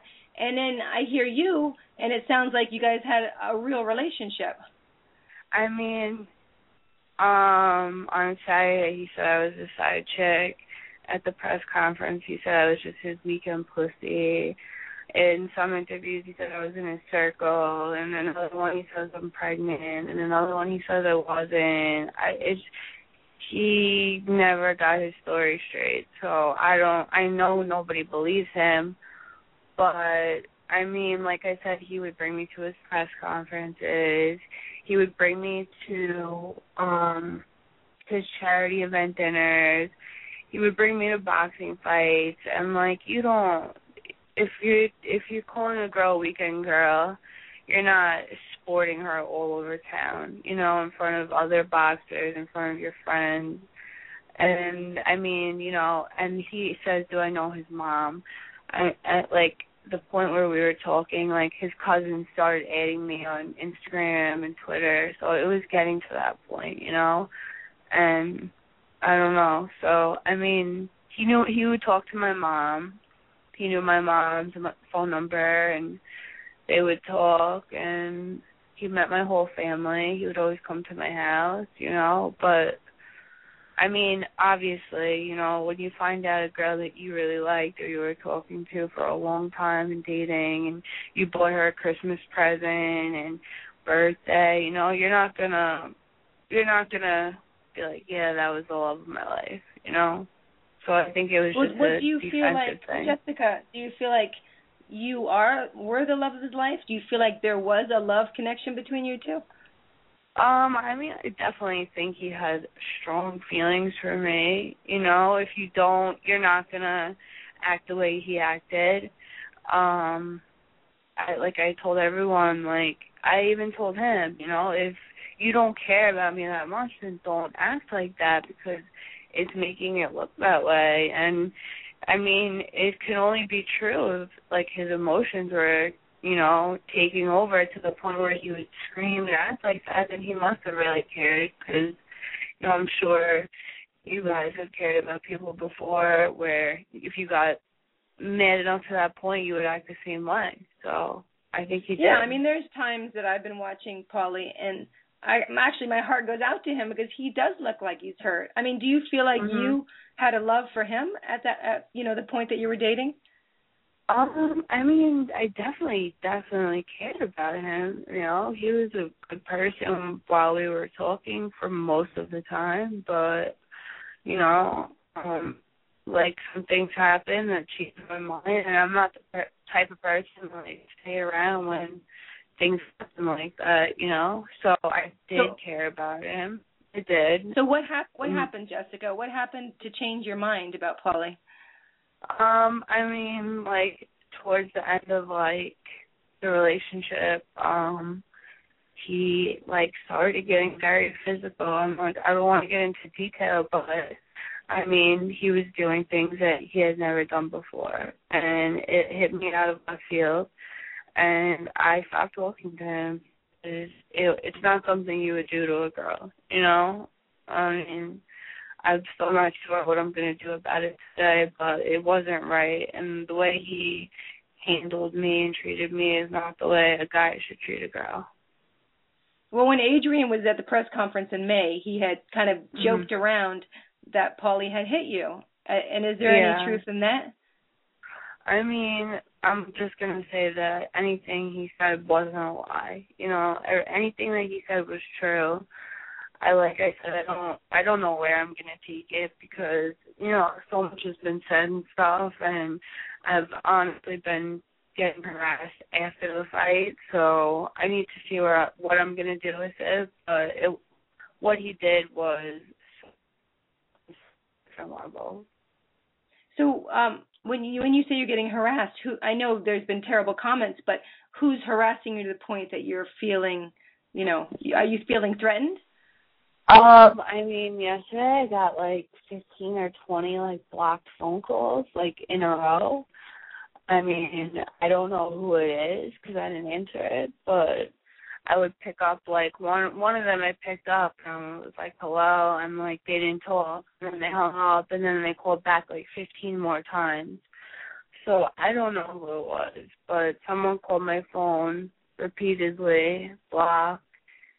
It obviously has something to do with him.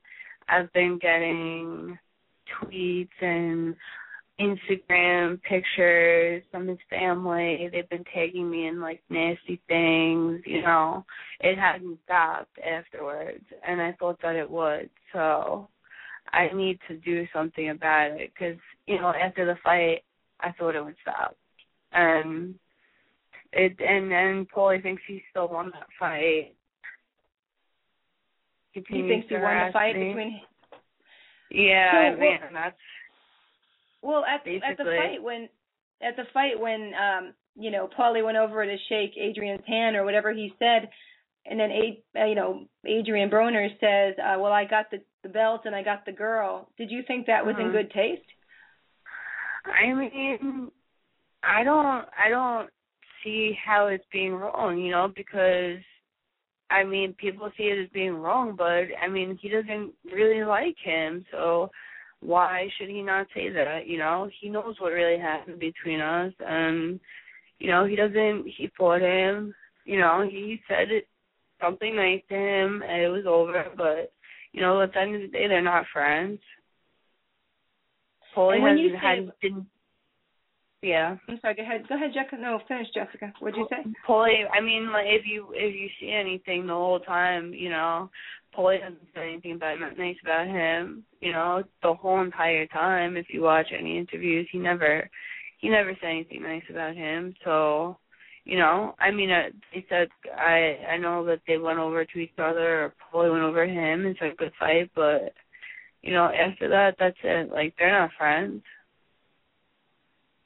Okay. And so when you say, like, being from the East Coast, I used to hear people say, "Oh, I'm talking to this person, I'm talking to this." Does that mean when you say I'm talking to them that you're dating them, or you're just friends with them? I always thought that meant you're dating them, or you're hooking up with them, or what does talking mean to you? Talking to me means to me it means hooking up. But I mean, to other people it could just mean I'm just talking to them, But I think the definition on the East Coast is like, obviously you guys are friends and you're talking, you're hooking up, but I mean, it could be different for everyone, but that's like so my does that definition. mean that okay thank you for the East Coast terminology, because us West Coast people are like, what? So when you say I'm talking to Adrien now, does that mean that you guys are dating, hooking up, or just friends? That's No. We're just friends. He's just a good friend to me. He's been a good friend the whole fight. I was getting harassed during the fight. He always made sure that everything was okay. We're just friends. We're close friends. I could tell him anything. He could tell me anything. We're just friends. Okay. So you're just friends, and you met. Is this correct that you met Adrien through? Is it Robert Easter that you met him through? Yes. Oh, okay. And so from then, I need to go back a little bit because I'm a little unclear. So you and Paulie stopped talking to each other, and is it true that you were pregnant from Paulie? Yes, it is true that I was pregnant from Paulie, and I don't know why that got brought up. I didn't want to even get into that. Like, I'm not saying with you, but with him, like, he basically brought that whole thing up, and everything that he brought up, I had to talk about. So, I mean, that's true. I was Paulie's child. Say that again, because I kind of lost you for a second. I'm sorry. Say that again. That I was. I mean, I don't know why he brought it up, but right. I was. Yeah. Well, did you guys ever talk about maybe keeping the child, the baby? Yeah, he talked about it all the time. He was like, even talking about picking out a name to the christening, to this, to that, like he talked about.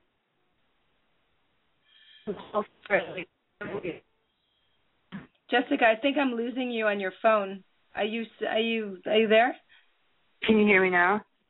Yeah, it sounds like the commercial. I can, but it kind of goes in and out. Okay, there you are. I ran for the charger. It's like on 3%. Oh, 3%. Do you want to call me back on a landline, or do you want me to call you on a landline? No, I'm just gonna plug it in over here. You guys are fine. Keep going. Okay. Thank you, Jessica. Yeah. Ben, thank you for being so candid. So, okay, so you were pregnant. You thought about and Paulie's the one that brought this up. You said originally. Yeah, he did. Okay.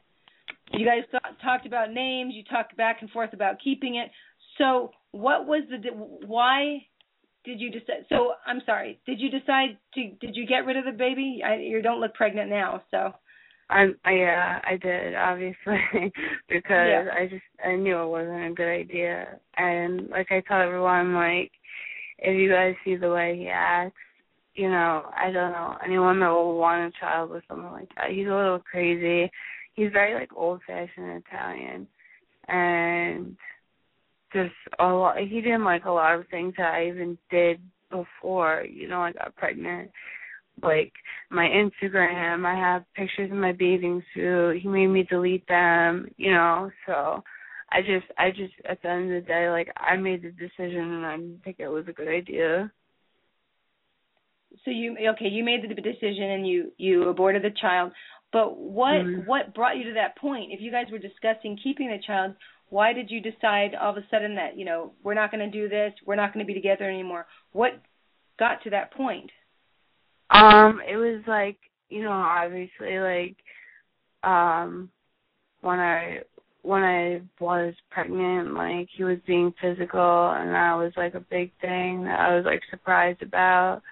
And then, you know, it was just, that made me put me into like a depression actually. And then, like, you know, I couldn't, there was no way that, you know, I was going to do it. There was just no way. I just knew it wasn't a good idea. You know, I talked to a lot of people about it, and at one point he thought maybe, you know, since we're talking for 6.5, 7 months, that I was just doing it for money, but it wasn't for that. And like, it just got to a point where it was it wasn't a good idea, you know. So I went and did what I had to do by myself. So, okay, by yourself means that you went and you got rid of the baby yourself. But what? Yeah. If he was being physical with you and you were pregnant, why didn't you go to the police? I mean, that's just not like something that I've ever been like, you know, it's just not me. Like, I can't, like, and I know that, like, he doesn't have, like, his GED and that boxing's his whole life. And at that point, like, I was like, I don't want to be the person to ruin this kid's career. You know, I don't have to ever talk to him again. You know, and that's what I can do. I can never talk to him again. He can never be physical with me again. You know, I can move on with my life, and that's it. And that's what I thought I was going to do. You know, and then all this stuff with the fight happened, and I got harassed, and I'm still getting harassed. So, I mean, at this point, it might get to the point where I'm going to do something I wouldn't usually do. Well, do you have actually proof, though, that if you went to the police to show? Oh, my gosh. I mean, I do. I have everything. I mean, it would happen in a heartbeat, you know, that he could lose his commentating job. You know, like, and that's not something I want. I've told, like, you know, I don't speak to him anymore. I don't want anything to do with him, but I've written on Twitter, like, you know, please tell your friends and family to leave me alone. The only person it's going to affect is you, you know, without his name. But, you know, I know he reads my Twitter, and if he knows what I'm saying, he needs to tell these people to leave me alone because the fight's over. I don't want to deal with this stuff anymore. So do you feel like you're actually, you know, bodily harm, that they could actually do something to you, this kind of harassment? I mean, the things that his friends were saying, I'll die for Paulie.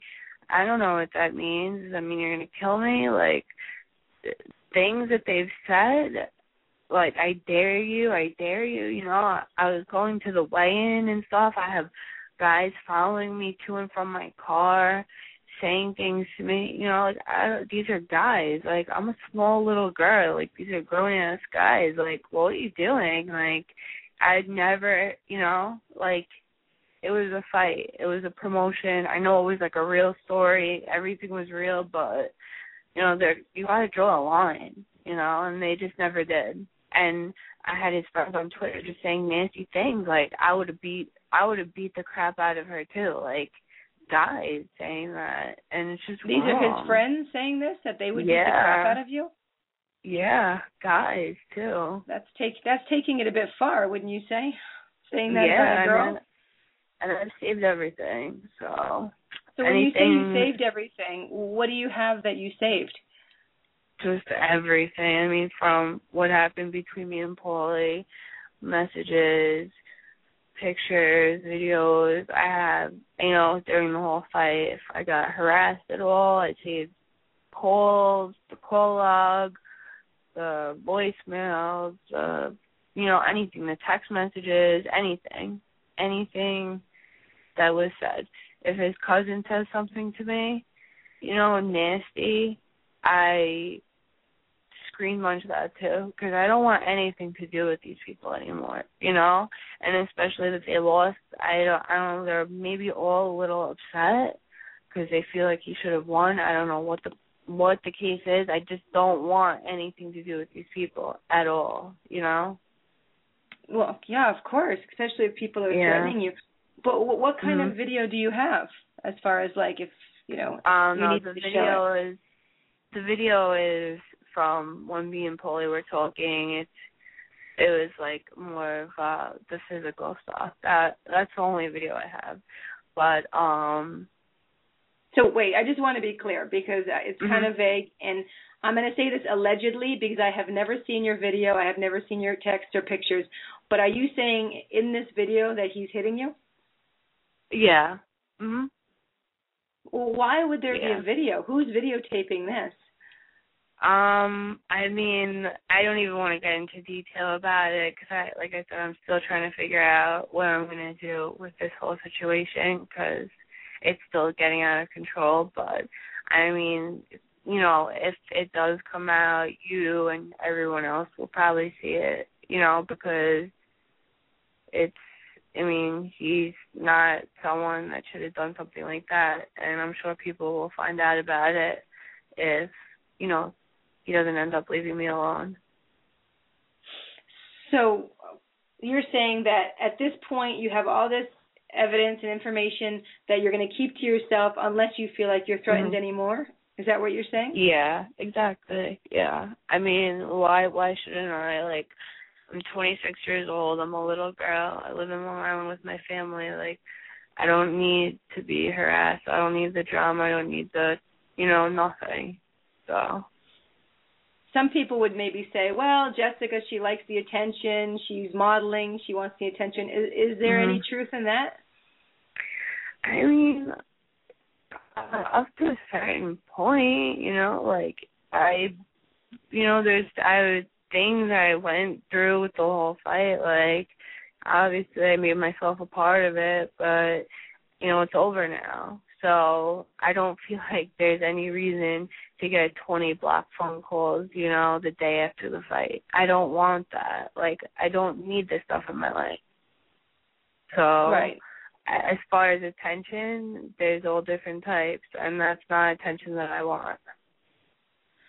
Now, is Adrien, has he ever seen this video? Yeah, I've showed him everything. So he's seen everything. So does he help you and maybe try and protect you in any way from what's allegedly happening? During the whole thing, at the press conference and stuff, I always had people around me, no one was going to touch me, but, there's only so much, he can do or anyone else can do. At some point, it's going to end up,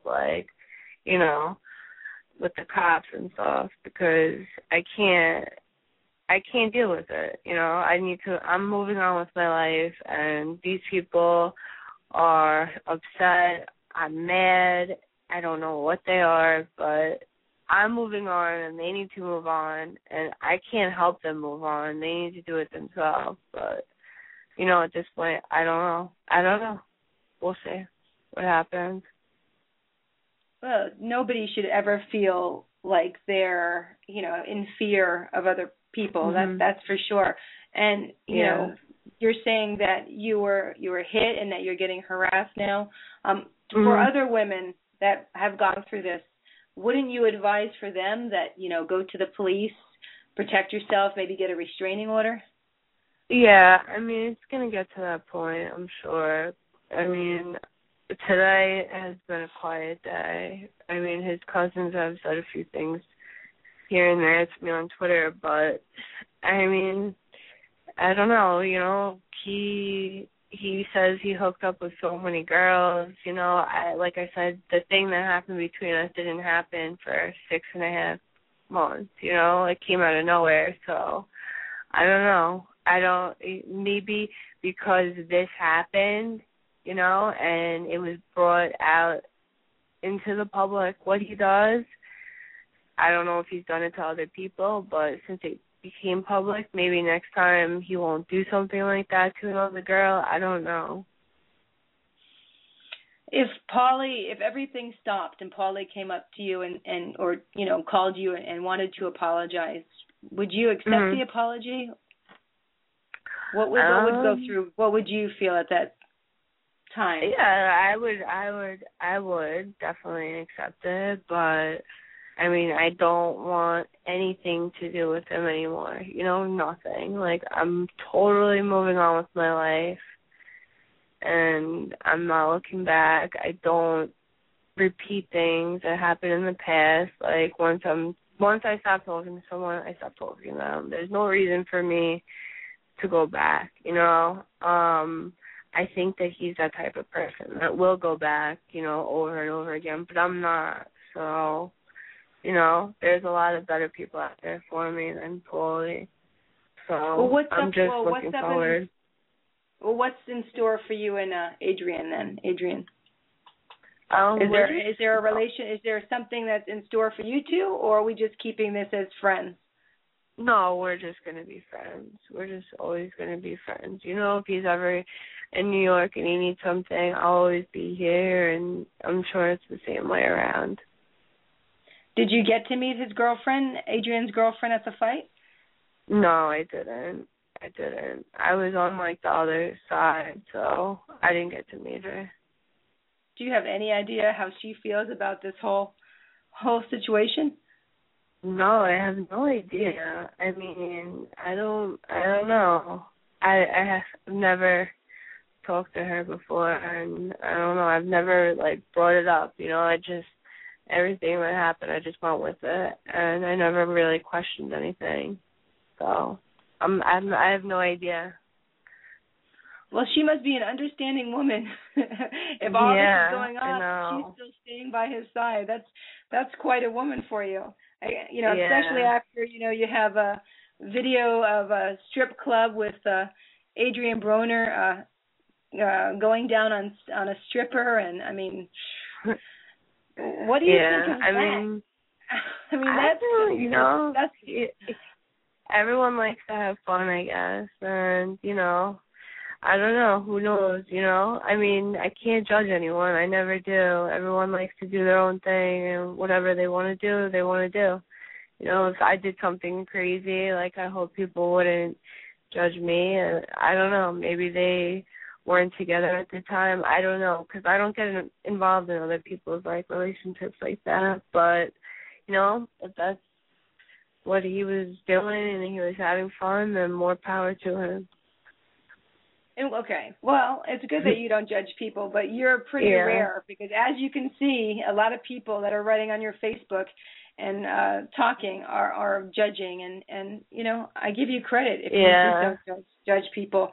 But I do want to ask you, how did the Golden Boy Promotions treat you after you helped sell their fight? No, I haven't even been involved with them. At the press conference, I had trouble getting in. I don't know if it was because of them or what it was. I think they thought we were gonna start problems or start drama, but I was really just going to stand there and watch, and I haven't really been involved with them at all. Adrien's my friend, and I was just being there for him, and that was it. I haven't spoken to them or anything. But I mean, I did hear that actually someone wanted to do an interview with me, and they contacted somebody from their company contacted them and said if they did any interviews with me after the fight, that they would be cut off from, like, future events with them. I don't know. So maybe they don't. I think, Paulie works with them and whatever he does, so I don't know the situation, and I don't even care. It doesn't bother me at all. All right. Well, Jessica, we have two people on the line. We have Richard, the boxing prophet, and I want to see if he has a question for you. Prophet, do you have a question for Jessica? Sure. How you doing, Jessica? It's good to see a Long Island girl representing the show. I actually live in Westbury, right down the road from Body English, so we seem to have a lot in common. Yeah, I live in Belmore, so I'm not too far from you. We're practically neighbors. But my question to you is, it seemed to me the interview with Jim Gray in the ring was more fascinating than the fight. For the record, I had Broner winning the fight 8-4. I think he could have done so in easier fashion if he had thrown more jabs. It just seemed like he was content to land power shots and not, use the jab. But my question is, it seemed that Malignaggi, after the bell rang to end the fight, went over to Broner as if to say, you're the better man, you won the fight tonight. And they seemed like they were getting along great until Adrien said, I took your title and I took your woman as well. To me, I think it might have been Broner telling the world that there's a new villain in town. Maybe he's telling the world that since Floyd Mayweather only has a couple of fights left, with his dad combing his hair, and with his comments he made about you, to Paulie, do you think in the back of his mind, Adrien was thinking, this is the perfect time for me to sell tickets for myself, to make myself the ultimate villain, that everyone will tune into my fights now just to see me lose? I mean, that's just the way he is, though. Like, people ask me that all the time, too. Like, is he the same way? Like, he is, like, on TV, off TV. Like, he's the same way. He would do that, hanging out with you. He would do that on TV. Like, that's just his personality, And, I mean, I think after every fight, Paulie walks over to the person and it's like, good fight or whatever it is, He did that after the bell rang, but after they announced who won, he wasn't saying anything because he thought he won. But, that's just his personality, and I think he's taking over boxing. He's not trying to follow Floyd Mayweather, he's doing things totally different, and this is just his style. This is just who he is, and maybe it's similar in things that Floyd did, but this is, his time now, and this is how he's doing it. And I don't, obviously it's working, whether people love him or hating, they're still watching the fight. Jessica, we have just 2 more minutes. So, Stephen Johnson, do you have a question? Well, I don't really have a question. I just want to say that, Jessica, for someone who is not allegedly a girlfriend of Adrien Broner, you sure sound like his girlfriend. And he made the comment that I won the belt and your woman. That's not something that you talk about as just a friend. But I'm going to be waiting to see what happens with this. You say you're almost left with no choice but to do something, and something insinuates legally. I'm just going to wait and see if you do follow this up with something legally, or if you don't, I'll just have to assume that this was your own attempt at having your 15 minutes of fame. Yeah, I mean, no one can live for me. Like, I'm going to do what I feel is right, and if I'm uncomfortable with the situation, then I'll take it to where it needs to go. And as far as Adrien, he's my friend, and I'll defend him no matter what, because he defended me since day one. And, that's what we are, friends, and that's what friends do. So. Well, it's nice that you don't judge and that you're our loyal friend, Jessica, and you are anything but ugly. I know someone on one of the other stations said something rude, and people just have to be mean, but you're a beautiful girl. You're intelligent. Thank you. And I believe that you'll do the right thing, which is best for you, and I want to thank you very much for coming on the show. I know it takes a lot to get up there and talk about your personal life, But thank you. What's in store? Really quick, what is in store for Jessica now? Are you still modeling? No, I'm not even, like, I don't know why everyone brought that up. Like, it's kind of an old thing that I used to do. I used to do runway hair shows and stuff like that. But that's, for me, I'm going to go back to school and I'm just going to continue on with my life, you know? And I think that everyone should take, like, all of this as something that karma plays a role into, you know? What comes around goes around, because what Paulie did to me wasn't right, and he got it back, you know, in a way that, you know, had nothing to do with me, but it did. So that's all it was. All right, Jessica, thank you for being so candid. I appreciate you coming on the show. Have a wonderful day, and thank you for Prophet. Thank you for Stephen Johnson. Thank you all. We have to go now. It's over. Be back next Tuesday. Real Combat Media Boxing Radio. Thank you, Jessica. Bye, guys. Have a good day. Bye. Thank you. Bye. Talk to you later. Bye-bye.